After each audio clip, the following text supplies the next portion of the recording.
मुंबई के बांद्रा स्टेशन से Gorakhpur express train जाने के लिए बिल्कुल तैयार खड़ी हुई थी मुंबई के बांद्रा स्टेशन पर। तो वहां जब एक प्लेटफॉर्म पर वो ट्रेन खड़ी थी तो वहां पर एक अंजलि नाम की लड़की भागकर आती है और उस ट्रेन के जर्नल बोगी के अंदर घुस जाती है। जो वो लड़की भागकर आती है अंजलि नाम की बड़ी ही खूबसूरत लड़की थी और जो एक कोठे से भागकर आई थी। आखिर उसके आने का रीजन क्या था, ये पूरी कहानी में आप लोगों को समझाने वाला हूं। जब वो एकदम से लड़की भागकर आती है तो गोरखपुर एक्सप्रेस के जर्नल बोगी में जब वो एकदम से घुसती है तो वहीं पर एक निशांत नाम का लड़का बैठा हुआ था। जो निशांत नाम का लड़का बैठा हुआ था उसके पास में जाकर कहती है कि प्लीज आप मेरी मदद करें, आप मुझे बचा लें, मैं आपका आगे हाथ जोड़ती हूं। इतनी बातें कहकर वो जो लड़की है नीचे उसके पैरों के बीच में से नीचे उस जो कि सीट है, सीट के ऊपर वो लड़का बैठा हुआ था, उस सीट के नीचे वो लड़की घुस जाती है और वहां जो कि उस सीट के नीचे वो लेट जाती है। जब तकरीबन 20 किलोमीटर का 15 किलोमीटर का ट्रेन सफर करके आगे की तरफ चली जाती है तो एकदम से वो लड़की उस ट्रेन के नीचे से निकलती, सीट के नीचे से निकलकर उस निशांत नाम के लड़की के पास में अंजलि बैठ जाती है। बैठकर उससे बातें करने लगती है। लेकिन वो लड़का कहता है, जो निशांत नाम का लड़का है, कि तुम जब वहां से मुंबई एक्सप्रेस में जो कि वो बांद्रा स्टेशन से तुम मेरे पास में बैठी थी, इस ट्रेन में चढ़ी थी तो एकदम से तुम घबराई हुई थी, लेकिन अब तुम घबराई हुई नहीं हो। आखिर ऐसा रीजन क्या है और तुम ऐसे भाग कर इस ट्रेन में चढ़ी क्यों हो? जो वो लड़की आगे की कहानी बताती है, ये बड़ी मार्मिक कहानी है कि जो एक कोठे वाली लड़की एक जो कि ऐसे भागकर कोठे से भागकर उस लड़के के पास में उसके जाने का रीजन क्या था, आप लोगों को भी देखकर बड़ी हैरानी होगी और मुझे पता है बड़े ही आश्चर्यचकित आप लोग इस कहानी को सुनकर के होने वाले हो। लेकिन मैं आप लोगों से कहना चाहूंगा कि आप 10 मिनट का टाइम निकालकर प्लीज यार आप इस कहानी को पूरा जरूर सुने। लेकिन कहानी में आगे बढ़ने से पहले मैं उन सभी से कहना चाहूंगा कि बहुत सारे भाई हमारे वीडियो के अंदर कमेंट करते हैं कि भाई हमारा नाम ले ले, हमारा नाम ले ले। तो जिन भाइयों ने भी कमेंट्स करे हैं वीडियो के अंदर, एक वीडियो के अंदर कमेंट किए हैं, सभी का नाम इस वीडियो के एंड में लिया जाएगा। तो मैं उन सभी से कहना चाहूंगा कि आप लोग कहानी को पूरा देखें और अपना प्यार व सपोर्ट यार इस चैनल पर बरसाएं। चैनल पर नए हैं तो चैनल को सब्सक्राइब कर लें।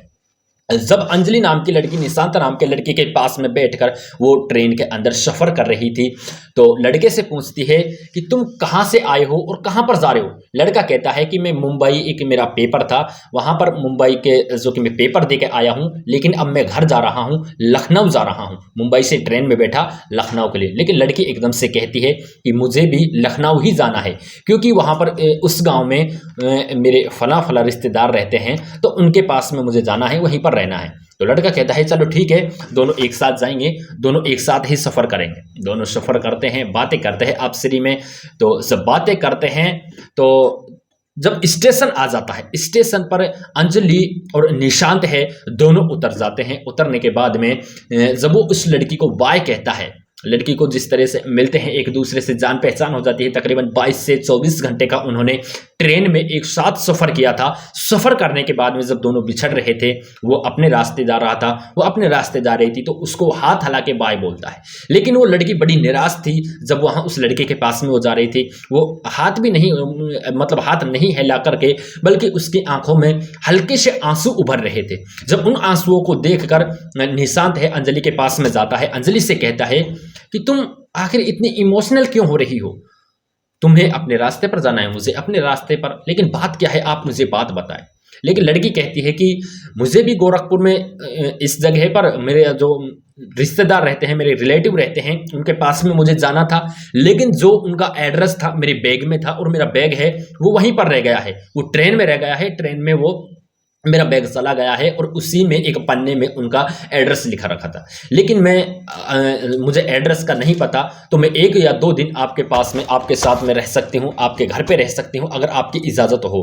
तो लड़का कुछ सोचता है, लड़का भी ये सोचने लगता है यार घर वाले भी और लोग भी क्या सोचेंगे कि देख अपने साथ में एक लड़की को अपने घर पे लेकर आया है। लेकिन लड़का इन सब बातों को भुलाकर उस लड़के की दरीगी करता है और उस लड़की पर उसको तरास आता है, लड़की को अपने घर ले जाता है। जब लड़का है निशांत अपने घर के दरवाजे को खटखटाता है, घंटी बजाता है, तो उसकी बहन एकदम से दरवाजे पर आती है, बड़ी खुश होती है अपने भैया को देखकर, कहती है, चिल्लाने लगती है कि भैया अपने पेपर को पास कर लाए और पेपर पास करने के बाद में पेपर जो पास हुआ है उसके इनाम को भी साथ लेकर आ गए।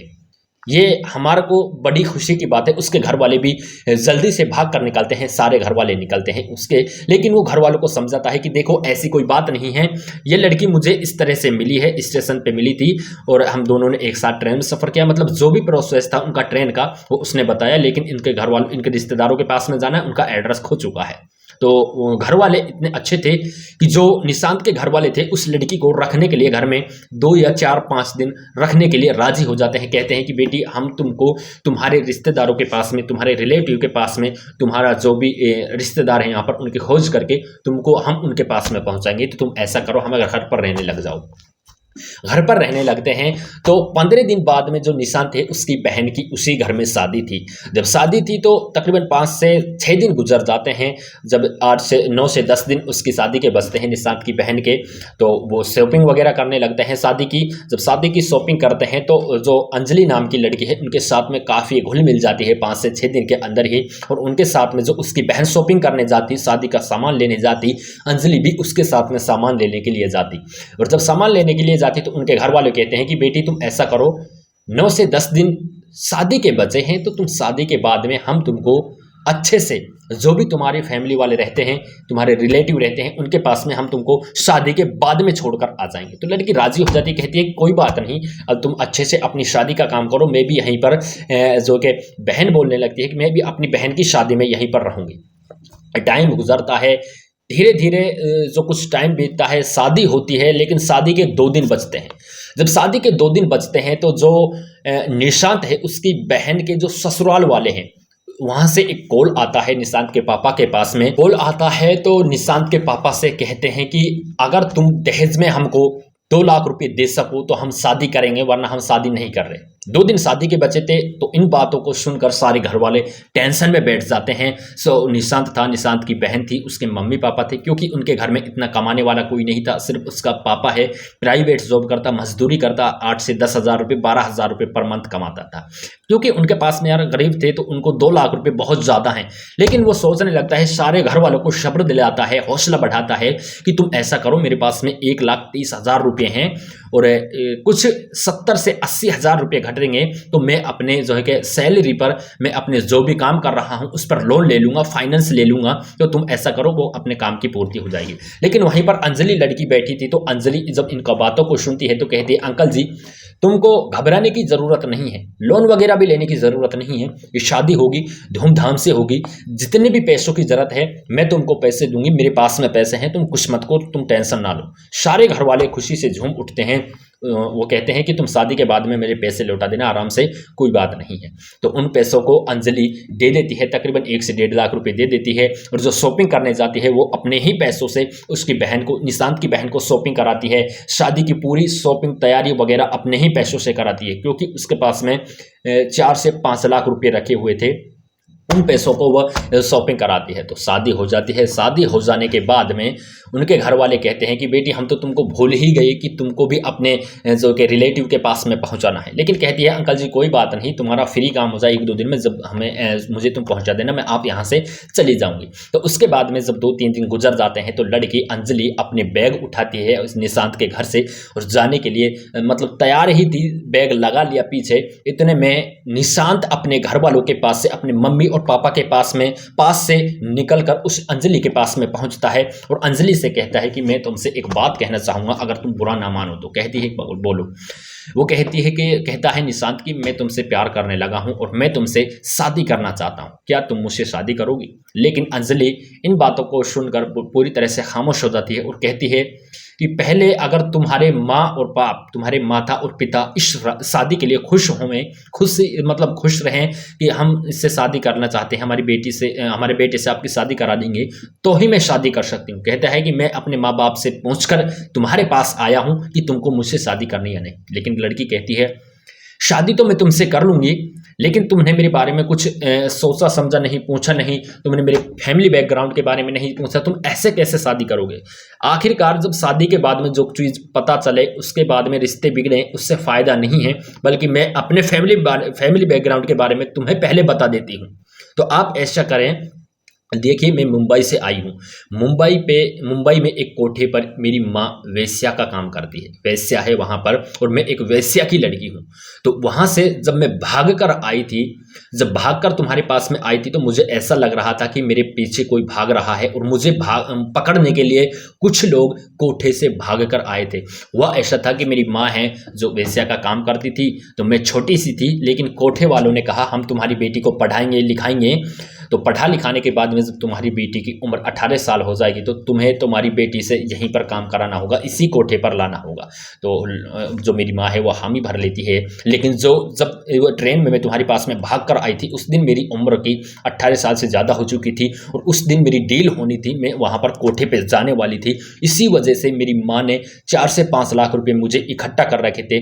मेरी माँ ने मुझे दिए और कहा बेटी तुम तुम्हारी ज़िंदगी को बर्बाद ना करो, ये पैसों को लेकर तुम ऐसी जगह पर चली जाओ कहीं कि जो तुम दोबारा यहाँ पर लौटना ही मत, इनको पता तक भनक तक नहीं लगनी चाहिए। लेकिन जब वो लड़की वहां से निकलने वाली थी, निकलने लगी, तो उन लोगों को पता चला और वो लोग उस लड़की का पीछा मुंबई बांद्रा स्टेशन पर करने के लिए आए और मैं तुम्हारे सीट के नीचे घुस गई। यह मामला था, मैं तुम्हारे पास में आई थी, लेकिन मुझे मेरी माँ ने वहाँ से पहले ही भगा दिया। मैंने कोठे पे कुछ भी नहीं किया। जब इन बातों को उनके घर वाले सुनते हैं, निशांत सुनता है, तो काफ़ी ज़्यादा वो गुस्से में लाल ताते हो जाते हैं और उस लड़की से कहने लगते हैं, अंजलि से, कि तुम्हारी हिम्मत कैसे हुई हमारे घर में यहाँ पर रहने की, तुम ऐसा करो अभी यहाँ से भागो और दोबारा हमको यहाँ तक अपना चेहरा तक मत दिखाना। जब इन बातों को सुनती है तो वो रोती हुई, जो कि ये बात उसकी जो बहन थी, निशांत की बहन थी जिसकी शादी हुई थी, उसके पास में ये बात पहुंचती है तो वो उसकी बहन है वहां से तैयार होकर अपने मायके आती है। इन बातों को सुनती है तो फौरन वो अपने वहां से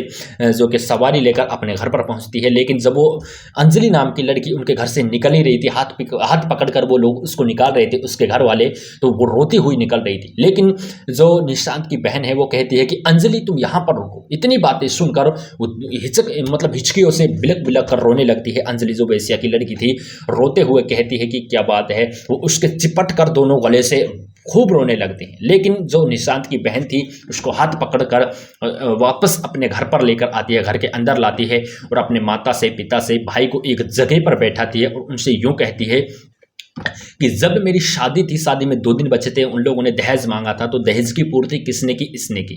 इसके जो भी पैसे थे तकरीबन 3 से 4 लाख रुपए थे, इसके पास में 5 लाख रुपए इसके पास में थे, जिनमें से 4 लाख रुपए, 4.5 लाख रुपए इसने हमारे घर के खर्च में, हमारा इतना बोझ इन्होंने झेला, पूरा हमारा परिवार का जो भी मैटर था सारा बोझ इसने झेल कर हमारे 4 से 5 लाख रुपए इसने शादी में अपनी तरफ से उठाए, अपने खुद के पैसे उठाए। जब तुमने इसका फैमिली बैकग्राउंड नहीं पूछा, जब तुम्हें नहीं लगा कि ये एक वेश्या की लड़की है, और भैया तुम जब इसके साथ में बाहर जाते, हाथ में हाथ पकड़कर इसके साथ में मार्केट में घूमते, जब तुम्हें नहीं लगा कि ये एक वेश्या की लड़की है, जब तुम इसके पास में ट्रेन में सफ़र करके आए, जब तुम्हें नहीं लगा कि ये एक वेश्या की लड़की है। लेकिन वो कहती है निशांत की बहन, अगर तुम इस लड़की से, अंजलि से शादी करके इसे अपने घर में रखोगे तो ही मैं तुम्हारी बेटी हूँ और भैया तभी मैं तुम्हारी बहन हूँ, वरना मैं तुम्हारा और मेरा कोई भी रिलेशन नहीं है। सारे रिश्ते तुम्हारे और मेरे ख़त्म हो चुके हैं। अगर तुम इससे शादी कर लोगे, इसे बहू बनाकर अपने घर में रखोगे तो ही मैं इस घर की बेटी हूं और बहन हूं, वरना मैं भी नहीं हूं। मेरे पास में भी आज के बाद आना जाना बिल्कुल बंद है, तुम बताना मैं भी ना आऊंगी। लेकिन वो इतनी बात कहकर चली जाती है और वो अंजलि से कहती है कि अंजलि ऐसा करो, तुम मेरे घर पर चलो, मेरे साथ में रहो, इतने तुम्हें रहना है, तुम अच्छे से रहो, हम दोनों एक साथ वहां पर रहेंगे। लेकिन अंजलि कहती है कि तुम्हारे जब घर वालों को पता लगा कि मैं एक वेश्या की लड़की हूं तो उन्होंने मुझे घर से निकाल दिया, घर से भगा दिया, राड हो गई, लड़ाई हो गई। आखिरकार तुम्हारे जब ससुराल वालों को मेरे बारे में पता चलेगा तो क्या होगा, वहां पर भी तुम्हें भी वो घर से निकाल देंगे।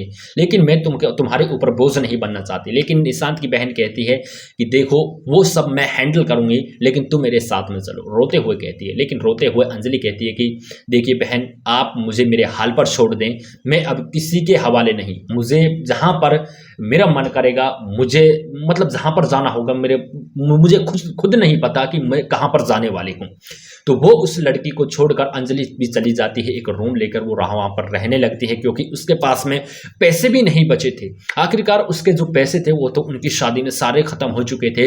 लेकिन दोस्तों जो यहाँ से आगे की बात होने वाली है, जब वो रूम लेकर किराए पर रहने लगती है तो उसके पैसे भी वहाँ से खत्म हो जाते हैं, पूरी तरह से खत्म हो जाते हैं जहाँ से वे रूम पर रह रही थी। तो उसको आखिरकार एंड में जाकर रूम छोड़ना पड़ा। और जो आगे की कहानी है, ये जो स्टोरी मैंने आप लोगों को सुनाई है, इसके अंत तक की कहानी तकरीबन 10 मिनट की वीडियो में और बनेगी। तो मैं अगर आप इसका सेकंड पार्ट देखना चाहते हैं कि इस कहानी में पूरा इस अंजलि के साथ में क्या हुआ है, क्या नहीं हुआ है, निशांत के घर वालों ने क्या किया है, आगे इसने क्या कदम उठाया है, जो भी आप लोगों को अगर सुनना है, आप सुनना चाहते हो, तो कमेंट सेक्शन में बता दें कि भाई आप सेकंड पार्ट इस स्टोरी का हमको जो कि सुनाए, सेकंड पार्ट की एक वीडियो बनाएं। लेकिन ये कहानी अभी यहीं तक है, सेकंड पार्ट में आप लोगों को सब कुछ देखने को मिलेगा। आखिरकार हम अब नाम लेते हैं जिनके हमने बताई थी कि बहुत सारे भाई हमारी वीडियो के अंदर कमेंट करते हैं। सबसे पहले रोशन सिंह जिला अररिया से है, तो और दूसरा है उदय मिश्रा जो कि बिहार के बेगूसराय से हैं, उन्होंने कमेंट किया है। तीसरा है अबरार हुसैन जिला पीलीभीत से, और एक है शमसुद्दीन मेवाती धौज फरीदाबाद से।